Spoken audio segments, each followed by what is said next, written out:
You know, the world of artificial intelligence, it can feel like this huge, uncharted territory, right? It's incredibly complex, it's moving at a dizzying speed, and let's be honest, it's changing pretty much everything. So what we're going to do today is act as your guides, your cartographers. Together, we're going to draw a map to help you navigate this amazing new landscape, starting with exactly why it's a journey worth taking.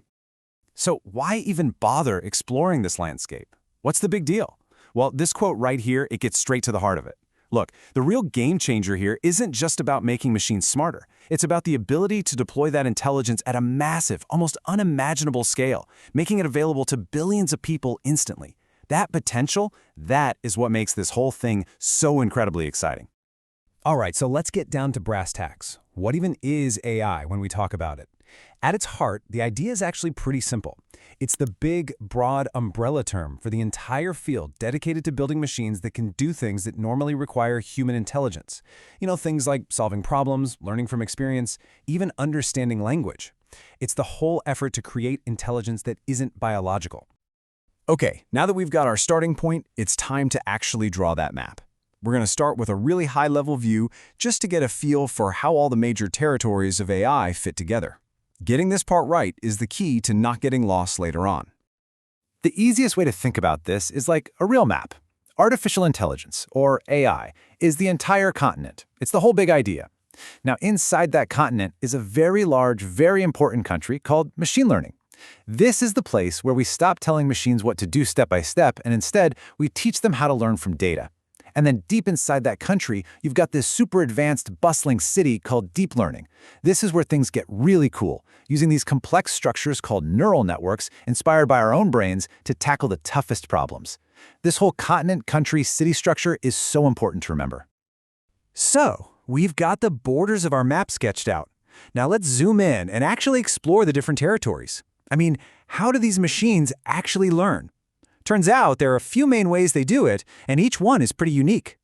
First up, we have supervised learning. And honestly, the name kind of gives it away. The machine is supervised because we give it a ton of data that already has the right answers labeled. It's exactly like how you teach a kid with flashcards. You show them a picture of a dog, and you say the word dog. You give them the example and the correct label over and over again. And this is a perfect real-world example, predicting house prices. Just imagine you feed the AI this giant spreadsheet full of houses. It has all the details, square footage, number of bedrooms, location, and, crucially, the final price it sold for. That's the label. The AI just churns through all of this, spotting patterns. And after doing this thousands, maybe millions of times, it gets so good that you can show it a brand new house it's never seen before, and it can give you a shockingly accurate estimate of its price. That's supervised learning in a nutshell. Okay, but what happens when you don't have all those neat labels? What if your data is just a mess? Well, that's where unsupervised learning comes in.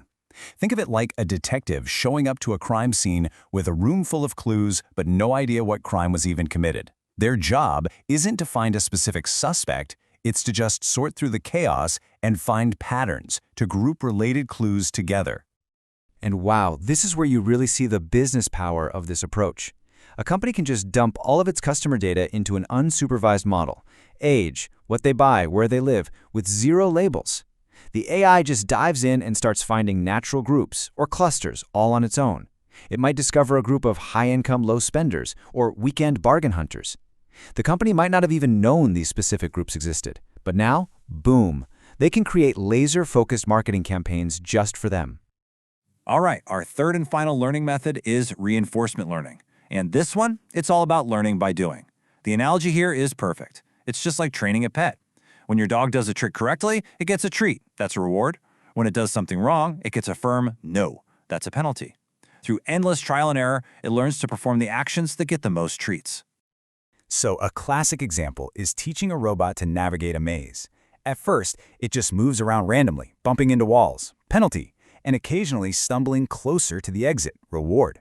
Now, after trying this millions of times, something incredible starts to happen. It doesn't just memorize the one path, it develops a strategy to solve any maze you throw at it. This feedback loop of reward and penalty is how AI learns to master incredibly complex things, from video games to controlling robotic arms. Okay, so we've mapped out the main learning methods. But You know, in just the last few years, this massive, explosive new frontier has just erupted onto our map.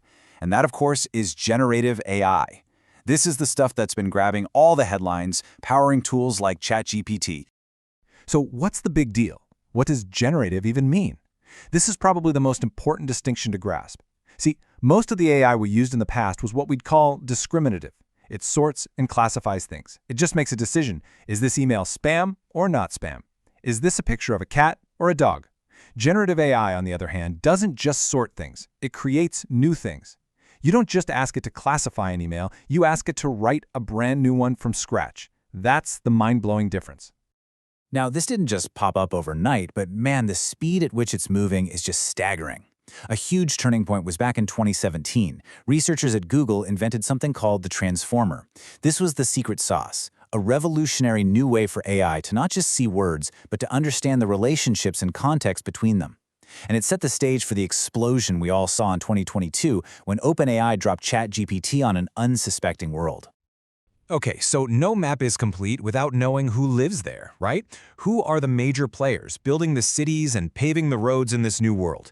Let's take a quick look at the absolute titans of AI. Well, first up, you've obviously got OpenAI. These are the folks who really dragged generative AI out of the research labs and put it into the hands of millions with ChatGPT. They started with this grand mission to make sure AI benefits all of humanity, and in the process, they've become the company that everyone else is trying to catch. And they're not just a one-trick pony. Their ecosystem is huge. Of course, there's ChatGPT, but they also have DALL-E for creating images and Whisper for transcribing audio. And their newest model, GPT-4o, is what they call omni-channel, which is just a fancy way of saying it can handle text, audio, and even live video all at once in a single conversation. It's pretty wild. Next up is Google, and there's a real irony to their story. As we just saw, it was their own researchers who invented the core transformer technology that started this whole revolution. And yet, when ChatGPT came out, everyone thought they were caught completely flat-footed. They are now moving at lightning speed to catch up. So their big answer to all this is the Gemini family of models, and they're competing on a really important metric called the context window. Basically, think of it like the AI's working memory. Their latest models have a 1 million token context window. To put that in perspective, that's like feeding it the entire Lord of the Rings trilogy and asking it questions about it. And of course, their killer advantage is being able to weave this tech directly into Google Search, Docs, and Android. And that brings us to our third titan, Meta. Facebook's parent company. And they've played this game completely differently. Instead of keeping their best models locked up, they've become the champion of the open source world, giving away their powerful llama models for anyone to use. And this move has been like dumping gasoline on the fire for the entire industry. Their llama models are seriously powerful, and by opening them up, they've sparked this global wave of creativity. Plus, they have a not-so-secret weapon. Just a mind-boggling amount of computing power, which is the single most important ingredient for cooking up these models. With an AI legend like Jan LeCun leading their research, they are an absolute force to be reckoned with. So there you have it, a map to this incredible, fast-moving world of AI. From the basic ideas, to how the machines learn, to the giants who are building the future. The landscape, as you can see, is huge, and it's changing every single day. We've given you the map and the compass. The only question left is, where are you going to explore next?